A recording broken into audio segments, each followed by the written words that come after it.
Hello and welcome to Afghanistan in Review. I'm Qais. This is where we slow the pace and look at how Afghanistan is being covered, what's shaping the story, and what gets lost when the region is reduced to a few headlines. In the past weeks, the Afghanistan and Pakistan file has been back in focus. Tensions at the border, fresh claims and counterclaims, and a growing human story around movement, documentations, and also deportations. But for journalists, this beat is also about method. How do you report a story that moves fast, where access is limited, and where the people you speak to can face consequences just for being quoted, right? So why do you verify? What do you verify first? What do you hold back? And how do you cover migration, security, and politics without falling into the easy frames where what you want to repeat? So my guest today is Elian Peltier. He is the New York Times Chief Bureau for Afghanistan and Pakistan. Elian has been reporting on deportations, displacement, border tensions, and the wider relationship between Kabul and Islamabad, with practical challenge every correspondent knows, getting as close as possible to the truth without putting people in harm's way or even putting themselves in harm's way. Elian, welcome to Afghanistan in Review series. You guys, thanks for having me. Great. Let's start with the vantage point. So when you took on this bureau as the chief, and before that you were also reporting in the region.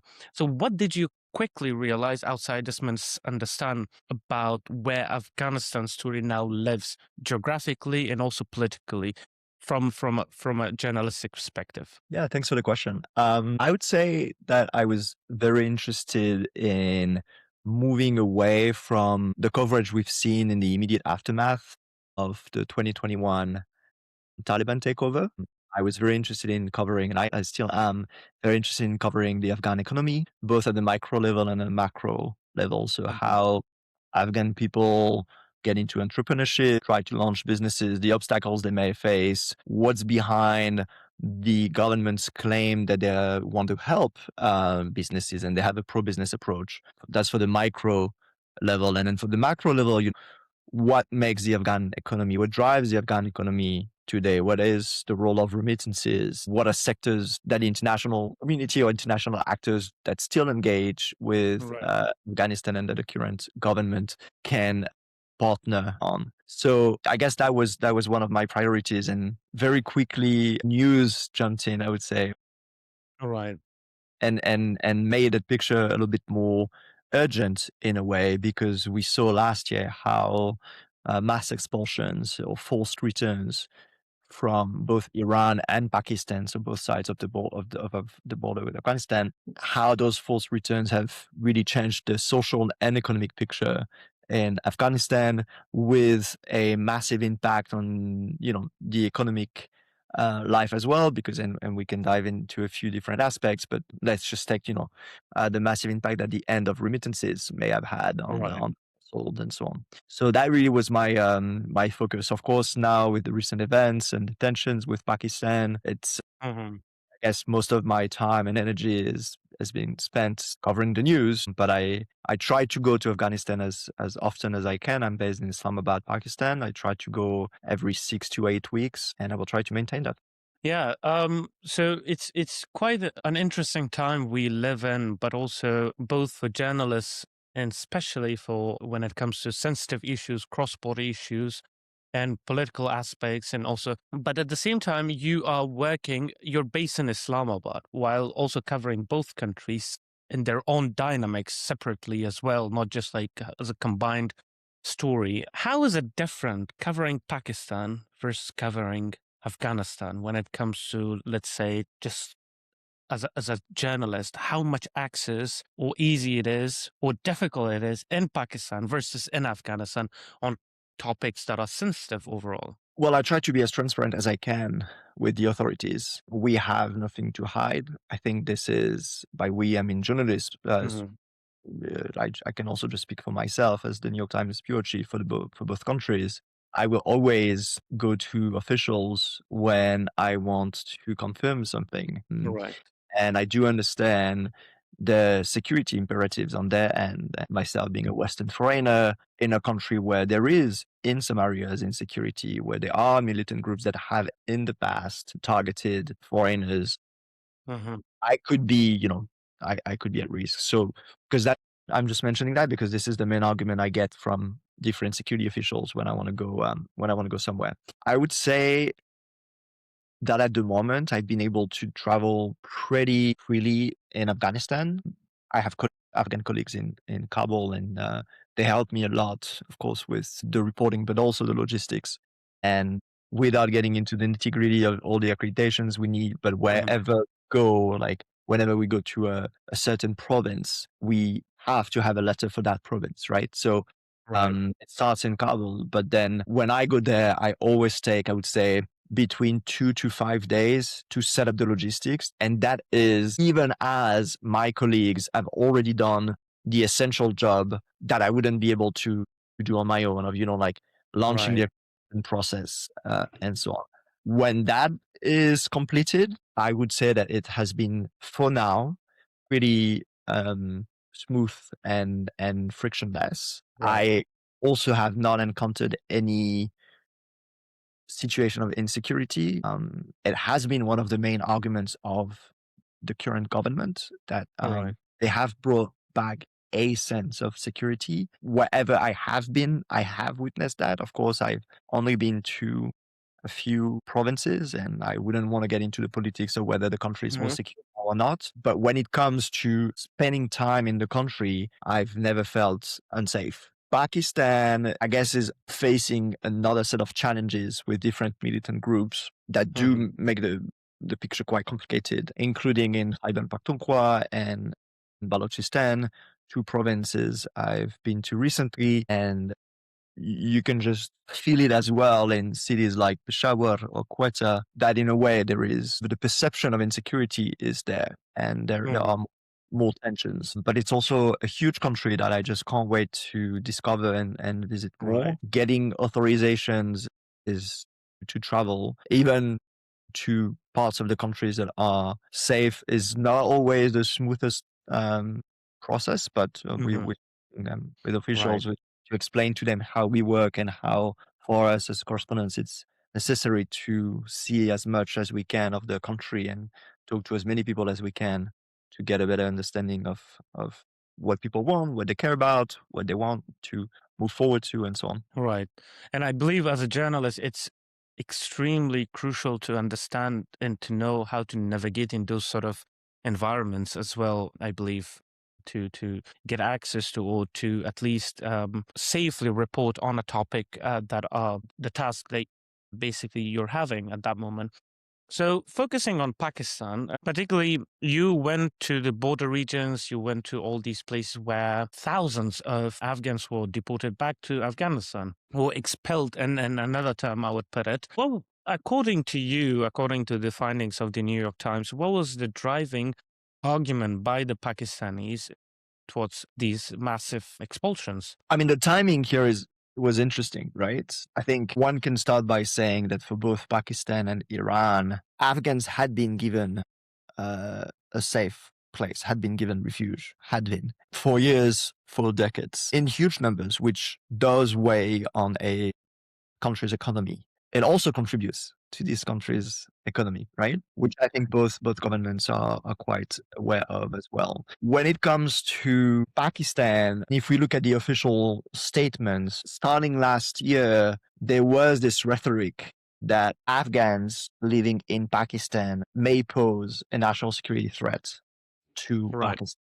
Now, some observers, some analysts have also linked this to the worsening or souring relationship between the two countries, right? And I guess Mhm. if that was the case, we could see three main pillars of those pressure tactics, or three main pressure tactics that the government of Pakistan has been using vis-a-vis Afghanistan: the economic pressure with the border closure and suspension of trade, the demographic pressure with mass expulsions, and the kinetic pressure with the Right. airstrikes that we're also witnessing these days. Right, right. So, of course, when you started working on this region, I'm sure you've learned a lot of things about the dynamics as well, and the things you may have learned along the way. Could you share maybe a moment that you realized, okay, now this topic or this particular detail needs more attention, or that I have to be careful in reporting this? Well,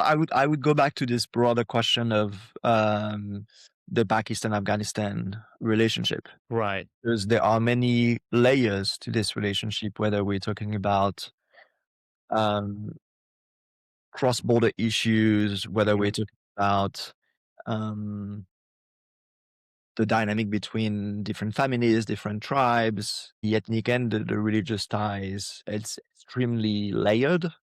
Mhm. Um, I embrace fully the fact that I still have quite a lot to learn about Mhm. that relationship.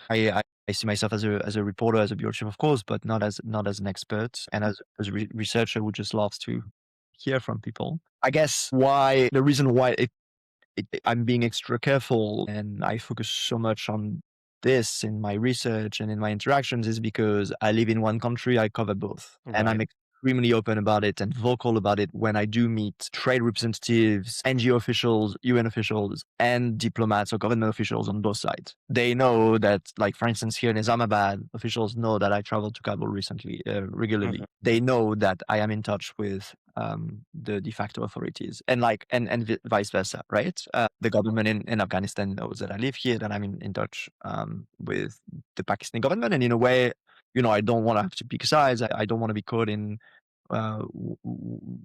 one camp or another. I am, Right. of course, exposed to a lot of Pakistani narratives while being in Islamabad, but I also have colleagues, as I mentioned, in Kabul, fought with me and also help me get a sense of what's going on when I'm not there. Right. And I do think, I hope that, it gives me a balanced, impartial, neutral perspective on this. Of course, one of the priorities will always be, and has already been, to cover the impact of the tensions on people, on people's Mhm. lives. Yep. Whether we're talking about Afghan citizens living in Pakistan, or whether we're talking about businesses, for instance, Mhm. that will remain the priority. Yeah.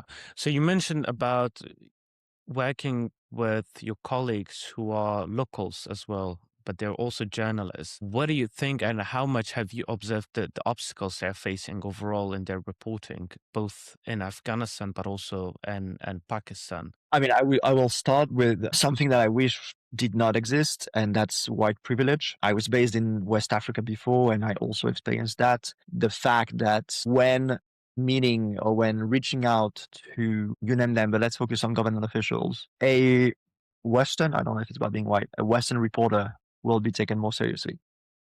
Right.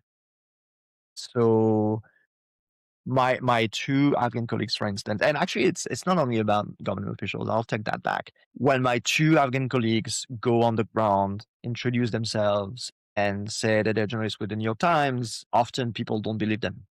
They're Mm. like, Right.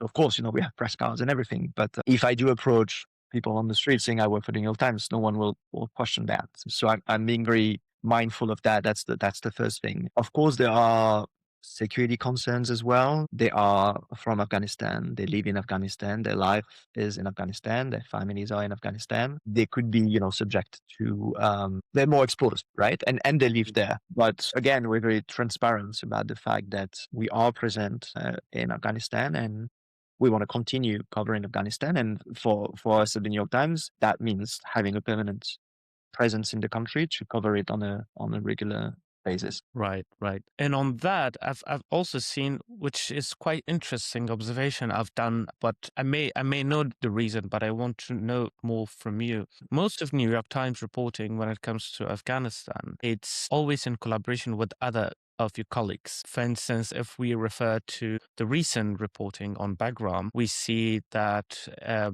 few of your colleagues were involved in producing that report.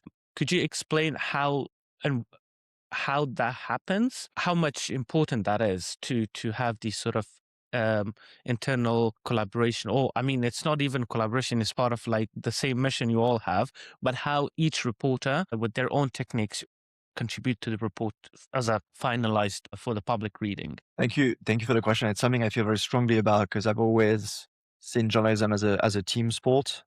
Right. Uh, and we need everyone on the pitch, and we need like pretty good collaboration on the pitch. I Hmm. I personally struggle with the media landscape today. I struggle with the fact that I do think that journalism has become more collegial. Right. No question over that. And at the same time, we are in an era of content creator driven journalism, which I do appreciate and like myself. I see the pros in there. I see why personifying an issue or embodying it may serve purpose, because at the end of the Hmm. day we're all humans and we want to connect, and there's no one better positioned than us to connect with each other. But yeah, that tension I guess is something I'm trying to still figure out for myself as a journalist and as a bureau chief as well, right? Like how Hmm. much do we represent, and at the same time trying to gain visibility to everyone and so on.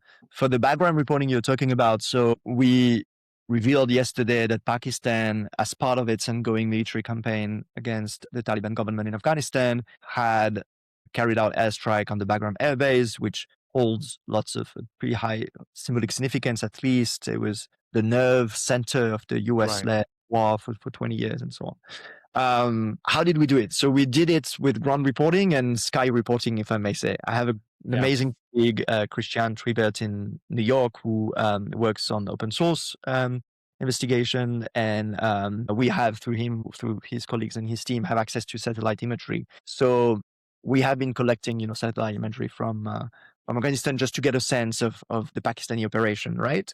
So Right. we we got that basically. So we had visual evidence that the airfield had been struck in Struck. a few locations. And at the same time, one of my colleagues went to Bagram yesterday and interviewed people, like ground reporting, ground fact checking, you could call it. What did they see? What did they hear? When was that? How many explosions did they hear? And so on. So, then you put two and two, you go to the officials Yeah. on both sides, and you hope for the best that they're going to enlighten you, let's say, and then Yeah. clarify things. In that case, Pakistani security source did confirm that Pakistan had carried out those airstrikes, Mm. and we put everything together. That doesn't really show you the people who work behind the scenes as well, the editors, for Mhm. instance, Yeah. and the photo editors, or the people who edit the copy of the text. So it's a pretty significant Yeah. operation. Yeah, definitely. And that's why one of the things I discuss with a lot of people is that when you see a final report, it's just not a simple report. Somebody just wrote it down. There are a lot of work behind it that is happening. Most people don't even know who produced it. Most people don't know like how it is combined together as a one single report. And it also shows the methodology of how it was triangulated through different means to confirm that it did actually happen.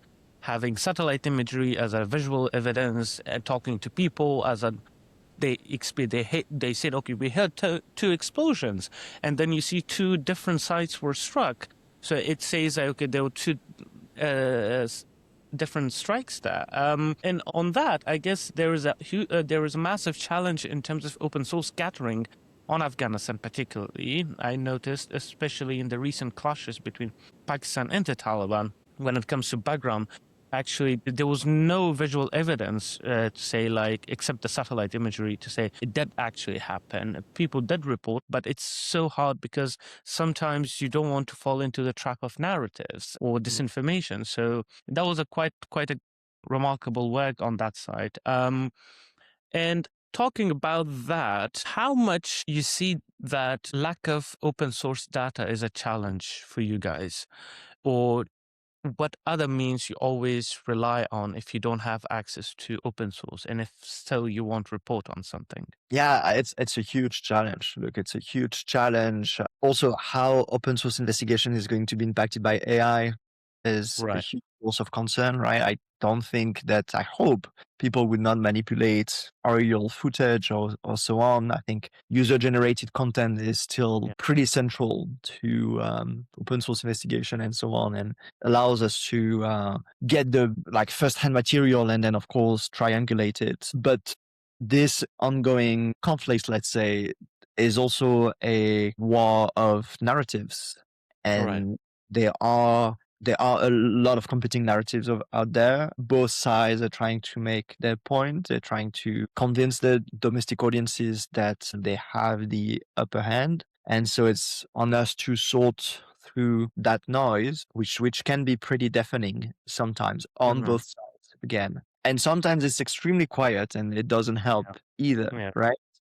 So it is a constant challenge. And then going one, I don't really see what the solution would be. I guess for me, what's also very important is trying whenever we can, as often as we can, to get confirmation from on the ground reporting. It's not always possible. I think with Right. background, if I had to guess, I would bet that, when there is an airstrike or when there is a raid, an explosion in Kabul, city of 6 million people, and you've got an entire city waking up to begin their fast because we're in early months of Ramadan, people can just like get their phone and like start filming, right? Bagram, I mean, the town that is adjacent to the base does have a few thousand residents, Right. but I don't know. Yeah, it was very hard to find visual evidence for that one. It was still dark as well. Unlike Kabul, which is of course a huge city, not a lot of like street lights, public lights,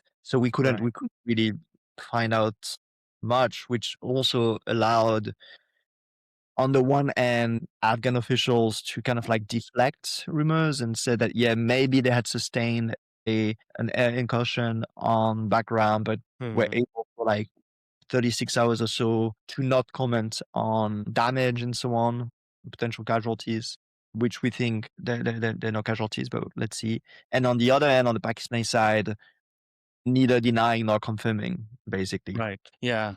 And amidst all of that, I'm thinking of Iran at the same time too, and what's happening, the conflict between Israel, the U.S., Iran, and the Gulf, and looking back to Afghanistan. Afghanistan shares two borders. I mean, the largest borders Afghanistan share are first is Pakistan, and second is Iran, and also most of imports of food, of goods, logistics to Afghanistan coming from Iran and also from Pakistan. And now, while the border between Afghanistan or Pakistan, also, I want to cautiously put it like the Durand line that a lot of Afghans claim it, is closed for movement for goods. I mean, it's been a while now, but also the conflict in Iran that does also pose an threat to the Afghan economy too. So how much you are aware and whether do you have plan for reporting on the economic impacts of this war inside Afghanistan? I'll be very transparent saying that at the moment, I do not have much. Hmm. I think we have to wait and see, right? Like those effects might not be immediate. We did, with my colleagues, wrote a story over the weekend on the impact of this new conflict on both Pakistan and Afghanistan. I mean, of course, you've got the whole Nimroz area and Herat. We focused on Herat for that piece, but cross border movement, issues of, again, remittances. Yeah. But if we look at another shock, the one that happened last year with the mass expulsions. Yeah. Only now we're starting to get a more comprehensive picture of the economic impact of those expulsions when it comes to remittances, for instance. Right. Right. Some very, very alarming findings, Mm. in terms of, households contracting, going into debt, families taking a kid out of school because they cannot pay school fees or Mm. because they need an extra pair of hands to work. So that takes time, right? But like this picture is starting to emerge for the conflict in Iran itself. I honestly, I think it's a bit too early to tell. I wonder, for instance, if at the border crossing in Herat province, Islam Kala, we're already seeing fewer Afghans traveling to Iran to go find some work there. But Mm. it could definitely have a massive impact. I mean, Afghanistan, the Afghan government has been saying for the past 3-4 months, since Yeah. the relationship with Pakistan really deteriorated, that they were trying and that they actually were succeeding in redirecting or finding new ways of getting products imported and so on. And Iran was one of the key partners that was mentioned here and there, is now going, how the conflict is now going to impact that as well. That remains to be seen for sure. Right. Elian, looking ahead to the future of the region, what are the long-term impacts journalists face, or the sensitive areas that they need to cover in the next 5 years? As someone who is seeing how situation is evolving, how much resources do you need to cover those topics overall? Or as from a media perspective, does this region need more coverage? Well, the short answer to this will definitely be yes. Yeah, right. Now, for what we should focus on over the next 5 years. Look, I don't know what I should be focusing over in the next hour, given what's happening. That's a very The, journalistic way to put it. the uncertainty, like what is tomorrow going to be made of? No, look, I mean, when it comes to Afghanistan, I again have been fascinated with this question of the economic rebounds and how Afghans are trying to rebuild their country, rebuild their economy, strengthen or try to strengthen the social fabric as well, which has definitely been fragilized, to say the least, by the 20-year war in the country, or even past decades of conflicts there. But I mean, resources, of course, is a huge issue. You see the number of, if we talk about foreign journalists present in those two countries, and it is nothing compared with what it used to be. At the same time, and that's why I'm making a distinction, domestic journalists, whether Pakistani journalists here in Pakistan, Afghan journalists in Afghanistan, are under tremendous pressure that I will never face again if we go back to this idea of Western and white privilege in both countries. And I do, as much as I can, especially here in Pakistan, try to tell the authorities that a free press is essential to the well-being of, I'm not even talking about a democratic life, I'm just talking about a society. I mean, at least that's what I believe in, but they do face immense pressure. Do they have more ways now to connect with international newsrooms? I would hope so. And I guess working for an American news organization, while not being American myself, I try to keep in mind the significance and the emotional weight that Afghanistan carries with the audience that I mostly report for, Right. and vice versa. When I am in Afghanistan, I always try to remind myself that I work for an American newspaper, and that people may have their own opinion about um, the 20-year presence of Western countries and Western forces in their country, right? So I guess that Right. is also something that you asked earlier, something that I had maybe not taken into account initially. I maybe didn't have in mind right away that depending on which province in Afghanistan I would go, I may be seen differently, because I work for an American news organization, but I'm European. And so depending on which country was where, the Yeah. perceptions change a lot, right? And I didn't have that map, I would say, in my head, right? Like, I mean, I had the broad map about who was there, Yeah. but not the full one. And that is something that I had to learn on the go and be mindful. That being said, I've never faced an issue. That's what I also keep telling officials in both countries. I mean, it's almost a cliche to talk about the hospitality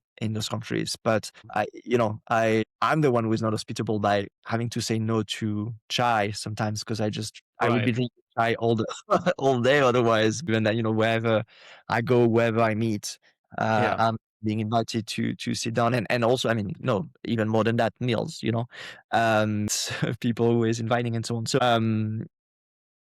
the reason why I'm saying that is that I hope that access is still going to be possible. I hope that both countries are still going to see an advantage in letting journalists report in both countries. Right. Elian, if you say there are three keywords in your head every time you are on the field, what are those three keywords and why? Humility, I'll start with humility, curiosity, and patience.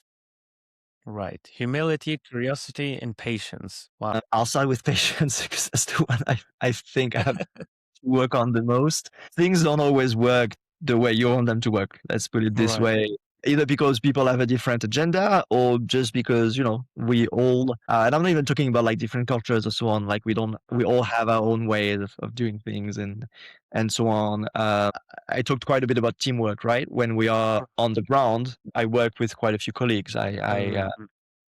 We went on a 10-day trip last December across different provinces of Afghanistan, and how many were we? We were 6 in total, right? And so, I mean, I guess it should be patience and communication, like, making sure that everyone like is okay with the pace, with the priorities, with the decisions as well, of course, and so Right. on.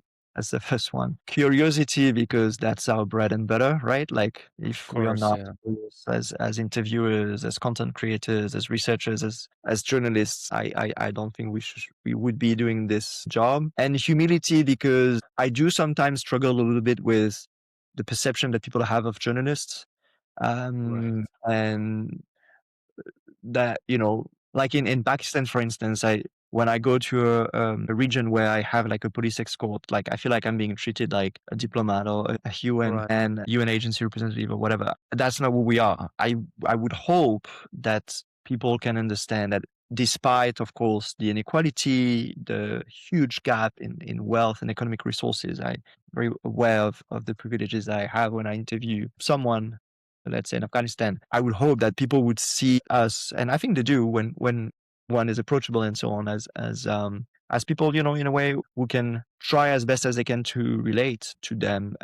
And so yeah, humility, yeah, basically to not have this like a know-it-all attitude that we can sometimes find in the media, right? Like making bold assessments and so on. So trying to always challenge preconceived ideas, or it's linked to with curiosity as well. Like basically I consider myself ignorant even after Yeah. publishing a story or something, and I will still consider myself ignorant after years in a region or something to hopefully keep learning. Yeah. Absolutely. Elian, thank you for being our guest today. Thank you so much, guys. I appreciate It it. was pleasure. Pleasure talking to you. Take care. Thank you.